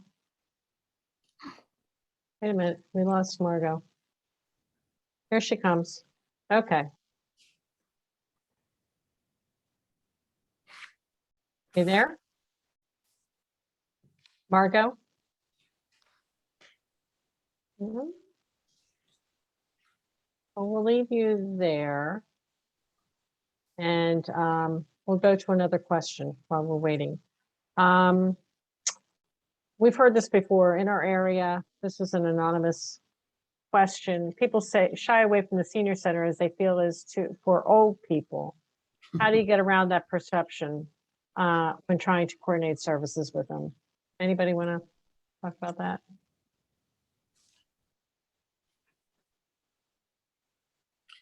Our senior center is labeled for active adults. I think that's the way of trying to get around the feeling of old people, but we just got to combat ages and everywhere we run into it. I think you hit the nail on the head. I mean, I've said forever, let's stop calling them senior centers. A center is fine, but do we need to use the word senior? It really doesn't promote some of the older adults that really want to be active and remain active. But they also serve a need, some of our older adults. So great. Anybody else? No. Also that the senior center, let's say they're not going to change. Let's say we have a vision for how they should operate, but many senior centers are part of a large governmental structure. They're not likely to be nimble and change their name and the way they operate. So let's say you work with the world as it is and there are people's perception around that senior center. I don't necessarily think that this should affect your collaboration with them, because the village is a distinct program that is not the senior center. They might partner and collaborate, but they're not one and the same. And so if anything, it reinforces the message that the village in and of itself has a lot of value to add to the community, because it focuses on older adults that are active and engaged and are doing things in a slightly different way. So that's what I would say. Trish, did you want to have any, you had your hand raised? Sure, thank you so much. This has been an awesome morning, and it's proving to be a really informative afternoon. So thank you. My name is Trish Evans, and I'm with the city of Rockville in Rockville, Maryland, part of Montgomery County, just outside of Washington, D.C. 5 years ago, with the help of Pazit and a very vocal senior community here in Rockville, they lobbied the mayor and council, our governing body, to fund a position, a full-time position for a village coordinator, in a role which I have happily filled. I had a lot to learn on the learning curve, but the relationship is what I kind of wanted to bring up because it's a little unique. My office is housed at the senior center. I use a lot of the resources of the senior center, such as their communication tools. They have 1,500 active members. So immediately that is access to 1,500 people, 60 plus, that I can identify them by neighborhood. And that's basically what I've been doing, is trying to get groups of neighbors together in their community to define what a village looks like to them. So far, I am working with 5 different groups. One is an operational village. It is 60+ focused. One is an operational, almost operational, it's a 501c3 independent, and that is a multi-generational, very inclusive group. So the ethos of each of these neighborhoods is very unique.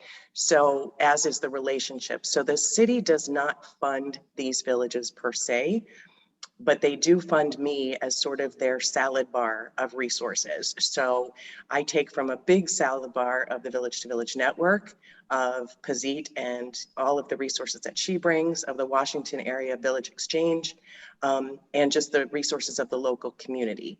So I think it is a different kind of relationship. I work citywide, but I work hand in hand with our senior center. There's no competition. In fact, I'm supported not just by senior services, but also by the Recreation and Parks Department. Sometimes I even need the help of the Public Works Department if I need, you know, an outdoor space rewired for a presentation or what have you. So it's a different kind of relationship with the municipality than just the traditional senior center. I don't want to take up too much time because people have been sitting for a long time. And I am happy to put my contact information in the chat if this is at all interesting or I can explain further what it is I do. I'd be happy to do that. Thank you. That would be great, Trish. I appreciate it. Margot, I know you're still here. Do you have a question or comment? I'm going to go to the questions next. If you want to unmute yourself. No, okay. Hello. There you go. Oh, I have it on mute. Okay, I have my. Okay, undo that. Hi. Okay, Margaret. Okay, now the confusion is that I am logged on under Margot's name because I never got the link, and so Margot transferred. She sent me the link, and so I'm logged on under Margot's name. But this is Felice Johnson. Oh, okay, Felice. Okay, yeah, great. Yeah, that there's a confusion with the way we registered. I didn't register myself. My treasurer registered me, and the 4 of us were registered under Margot's name. So there's the confusion. Okay. My question originally was that for the villages, I was under the impression that the volunteers also had to be in that age range. No. For our villages. So our volunteers could be younger children, kids, teenagers. Yes? If a 4-year-old can shovel your lawn, I mean, you're okay. No, I don't mean I mean teenagers, college no, I'm kidding. kids. I was just kidding. Yeah. Yeah. So I think, as I've said before, there are no village is not a regulated entity with like set of government handed down guidelines. Okay. You pretty much decide for yourself what would work.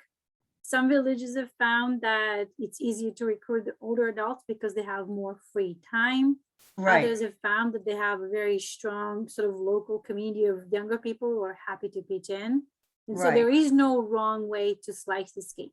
Okay, great. That's it. Travis, Murphy's Law, I'm having some issues with my Zoom and I cannot pull up the questions. So Travis or Steve, can you go into the Q&A and okay, thank you. I got it. Okay, let's see. Teresa Nelson Keller says, how are you measuring the impact? And I'm not sure what that relates to, but just measuring impact is a key thing. Abby, you want to go? I can certainly answer that at this point because our funder and some folks related to our funder might be in the audience, so I'd be pleased to address that.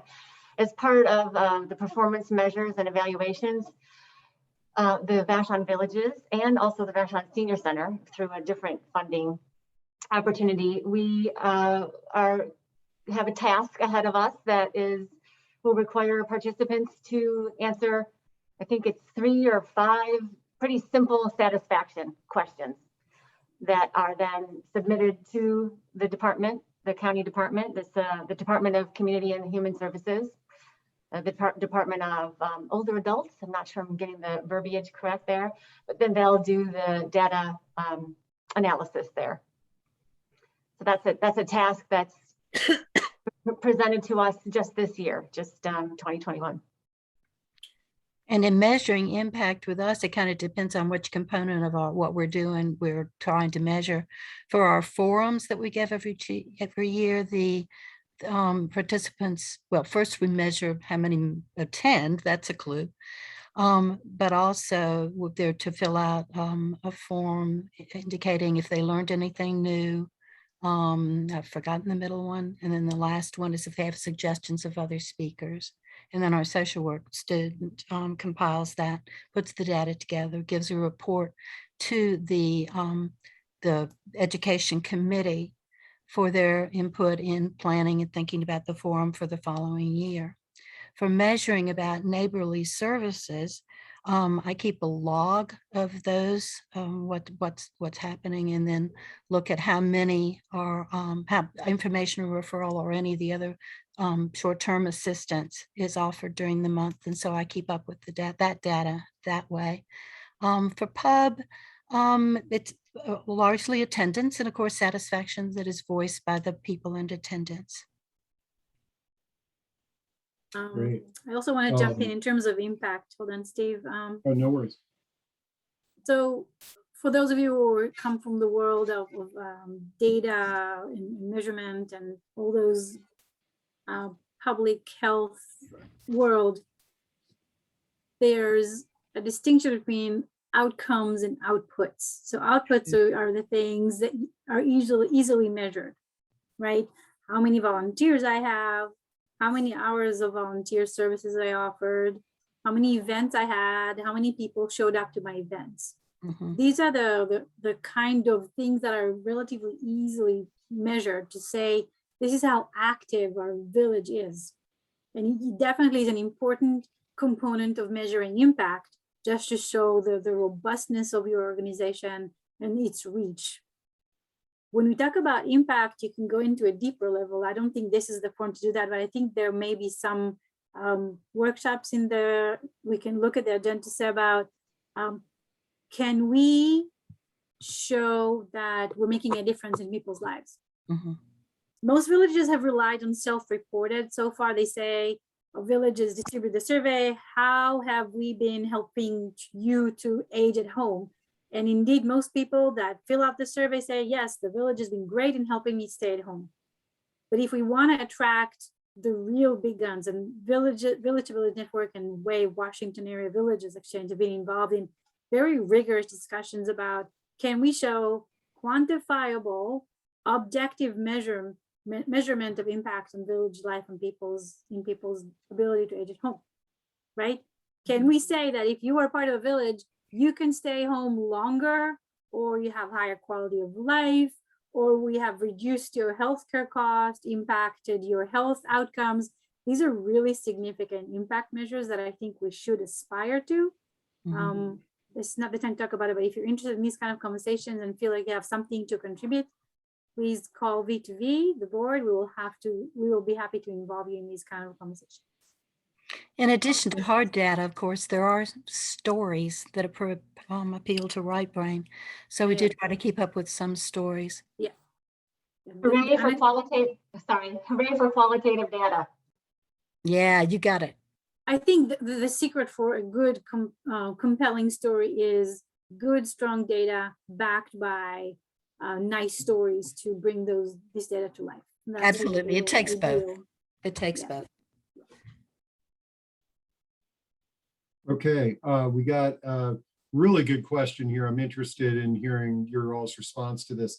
Have any of the villages partnered with local high schools with students that are required to do community service?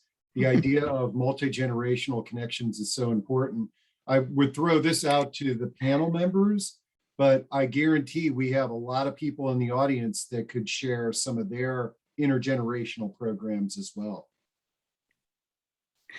Well, I know you wanted us not to just focus on things that are going right, so I will tell about the attempt to engage with a high school as far as getting yard work, and it just didn't work out. It's just one of those things that it just didn't work out, which is part of the delight you heard in my voice when there were 52 homes, that there were guys organized in the neighborhood who picked up the yard waste from the homes.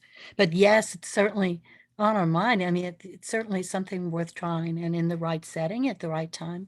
I'm sure, like, as you said, Steve, there are people in this group that can tell us their success stories. Any other panel Vivi, members do you want to want to share? jump in? You have nothing to say? I can. I don't know that I can add much because we aren't really, there yet, but I think the guiding piece for us would be whatever our the recommendation, as per state law and our insurance liability, how we would work that in. But I think it's also important to remember intergenerational is not, of course, we all know this. There are generations and generations between someone who's in high school and someone who's in her 80s. So there's that younger and younger and younger, or older and older and older piece. And that's something I should have mentioned maybe earlier, this notion of somebody made a wonderful observation about this built-in ageism that the senior center is just for old people. Our senior center, like probably a lot of places that in your neighborhoods and communities, is open to anyone. Anyone can align with the senior center mission, and we certainly hope that they do, no matter what age they are. And certainly the intergenerational aspect of the interviews that the social work student does with the older people in our neighborhood, I hope, is combating ageism and just stimulating conversations between the generations that are just so needed. So in terms of high schoolers, I think that there are plenty of examples among the villages. Steve Gurney just put one very cool example for oral history in Montgomery County, villages of Kensington. And there are a couple of other villages in Montgomery County where they partnered a teen with an older adult to, so the teen learned how to interview. It's called Wise Elder Program. And the teen interviewed the older adult about their life history. And that culminated in an evening where the teen would tell that older adult story. And so there are many ways you can do things. Teens can also help with tech support to individuals who are dealing with some challenges with their iPads or anything. And I think there's quite a variety of different ways you can engage, whether teens or young adults or any other generation, as Evie had mentioned. In some places, teens are more limited in, especially when there's community service. It's a formal program. The schools or whatever entity that is requiring that community service has some parameters around that service, but that is usually something you can work around. And, I warmly recommend connecting with local organizations. Montgomery County has at least 2, if not 3, intergenerational groups that's their focus, doing work intergenerationally. And so you don't have to reinvent the wheel around that. And you can partner with other groups and other organizations to help you accomplish your vision. So again, you're not alone. There's so much out there. Just find your partners and work with them. So, many hands make the work light type situation. All right. Let's see. I'm seeing lots of really great comments in the in the chat. I'll take over, Steve. Thanks. Okay. Sorry about that. I had Murphy's Law. Sorry, guys. Totally only saw Pazit and Evie. That's it. So, but thanks for the comments. As far as some of the partnerships, Jan Buchanan from Mount Vernon Home mentioned, my old village, their tech tutors group, Tech Tuesdays. I've heard a lot of different things. It's a great opportunity, not just for the village, but for young people to get to know and the value of social justice within the community and the balance. You'd be surprised how many of our young folks don't know what is an anatomical clock, like the face clock. They don't know how to tell time. They just know digital. Analog, thank you. Yeah. And then in a comment from Andy in Lancaster.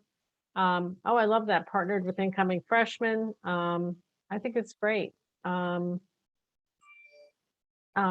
College students, it helps to, and I'm going to do a plug right now for the network. Some of these comments and things that you're doing as far as programs and outreach in your community, please put them in our forums. It's really, really super important to, share our experiences and how you're doing it and what programs you're doing and the method you're doing it. And it does teach our younger folks the value of being a neighbor, being a value in the community, being somebody who steps up and helps, another person, or and vice versa, so please use our forums. Felice Johnson, you have your hand raised. Do you want to talk? No, I don't. That was a mistake. Okay, no problem. Thank you. Not a problem. Well, I'm going to turn this back over. I don't think we have any more questions. We have a couple more comments. So Scott McMullen from San Mateo mentioned about, vetting, and this is a good segue into some volunteer work with teens. You can't really do background checks on teens. So you have to do something that's going to be in a capacity where it's sort of supervised or an outside, type of organization or a group activity that's supervised by an adult. And you can get around some of those, but it's really super important. I know that at Mount Vernon Home, we used to get the football team to come over and volunteer for Mount Vernon Home, but they used to come over and clean up the library. They'd have a cleanup day, and just getting them to commit to some of the community services that we really need in our, jurisdictions or our communities. So with that being said, oh no, there's two more questions. I was gonna, Ann Connor, the Village Common is partnering with Brown Medical School, and it's first year residents to interview members about aging. Fabulous. Thank you, thank you, thank you. And Mary Matthews, I don't know, as far as your comments, what about membership dues? I don't know in regards to that, what you're asking. So if you can type that in the chat box, that would help us. And then Richard said, it seems that many people engage with the form. Sometimes we pose a query and nobody ever, or very few answer. What can we do about that? We're only as good as you all make us. Let's go, Thank you, Richard, for pointing out the obvious. As my children used to say, captain of the obvious. You know what? We have to do better to share best practices and information. And here's a great venue to do it in, and please answer it. I mean, it's not just reading it, it's, posting something that's relevant. And, even if you answer, hey, thank you, that's a great idea. You don't have to do much. I know we all have an inbox that's littered and you don't want to see a lot of emails from V to V. I promise the forums go out once a day. That's it. One email a day. Z. Also look at the archived conversations. I think you'll find that many of the questions that have been asked, right, that there's history there and many of the answers are still relevant. So just do some digging because you'll find great gems there. Oh, good. Thank you. There are a couple raised hands, Barbara, Oh, and okay. a Hang couple on a Q&As. second. La Marinda just answered also that they are partnering with the Rotary Club to do some minor repairs. I'm going to tell you another little tidbit. Some of the big box stores, they require their employees to do community service. So like Home Depot. Now, you all don't just run out the door and call Home Depot tomorrow or today, whatever, but they require their employees to do some community service. So investigate, because that could be a volunteer, to come and help cleanup day. Some of the big corporations, especially in the Washington metropolitan area, used to do a volunteer day, you know, and a lot of it's outside, just clean up or, you know, run an errand or whatever. So just something to think about. We're winding down. We have two, I'm going to let Leonie and Edmund come on and ask your question, and then I'm going to give it over to Zeet to wrap up. Leilani? Hi there. Can you hear me? Mhm. My name is Leilani Budenhagen, and I am, we are at the very, very beginning over here in Davis, California, just starting to think about forming a village. And part of, I'm especially invigorated by the, this idea of the why of the village that Pazit so helpfully reviewed. You know, what is it in terms of social relationships and really culture change that the village can offer. And so I'm really interested in this, both as a way of helping seniors and but also more broadly in my community, and especially as we're bracing ourselves for the ordeals of the future and climate crisis. And it occurs to me that there's a potential tension at this early stage of having this more broad desire to really shift and change the narrative in my community, and also wanting to make a very good job of focusing on seniors. And so I'm wondering if I heard Trish, you talked about that there is a multi-generational village that that is being formed. I'm sure that this group has different versions of the way that you have approached this tension. You could offer, if anyone could offer advice to me at this early stage of when to start really critically breaking down these thoughts, and at what point, you know, with what seriousness do I need to think about this divergence right now? So, okay. As you can imagine, this line of thinking has kind of been explored, and I've seen different communities answer the question you're posing differently.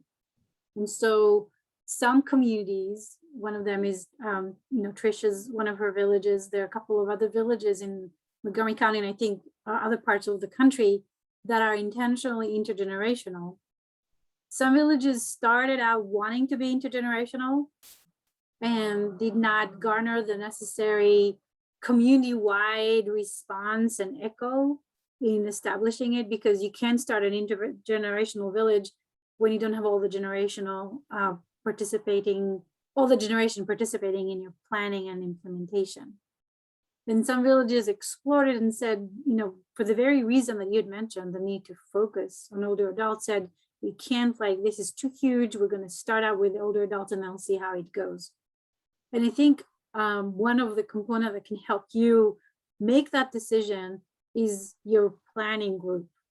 And sometimes it's as simple as, where is the momentum within the planning group gravitate toward? It's possible that there's enough of them that are so gung-ho about this initiative being intergenerational that by the sheer force of their will, they will be able to establish something like that. Sometimes you will start doing some work and you will just feel like you are trying to move mountains. And starting a village to begin with is no small feat. And you might choose to go with, you know, the Tai Chi way. You just go where the water flows.